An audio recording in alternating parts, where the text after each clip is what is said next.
say just a couple of other things, and then we'll take some questions from the reporters. So, number one, I think a lot of Americans wonder, why does Greenland matter so much? Why does the mission of this base matter so much to the American people? And I learned a lot about that today myself. Of course, you can read about it in a book, but I saw it up close and personal. And if, God forbid, to my fellow Americans, if a missile was fired from an enemy country or an enemy submarine into the United States, it is the people here before us who would give notice to our brave men and women further south in the United States to let people know what was coming and, God willing, to try to shoot it down and prepare for it. That's one of the things that we do at installations like this. We know that Russia and China and other nations are taking an extraordinary interest in Arctic passageways and Arctic naval routes, and indeed in the minerals of the Arctic territories. We need to ensure that America is leading in the Arctic, because we know that if America doesn't, other nations will fill the gap where we fall behind. So what you guys do is so critically important.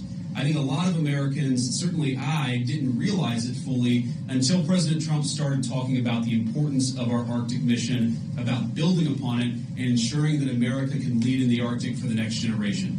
And now I want to talk about, of course, the interaction and what Denmark, I think, has done, and sometimes in partnership with us, but let's be honest, what Denmark over the last 20 years has failed to do in some cases, because we know that unfortunately this place, this base, the surrounding area is less secure than it was 30, 40 years ago, because some of our allies haven't kept up.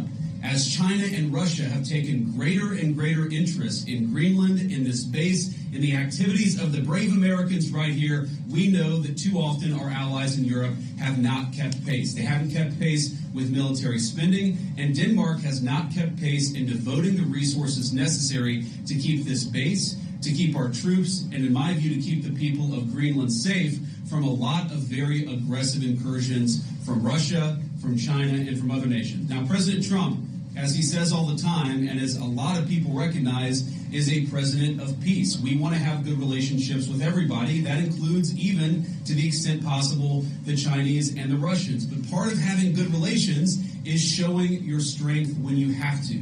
And unfortunately, the story of Greenland over the past 20 years when it comes to security is that we've underinvested in the infrastructure, we've underinvested in the security architecture, and we've underinvested in the brave men and women who are doing a very hard job, as Mike said, to keep all of us safe.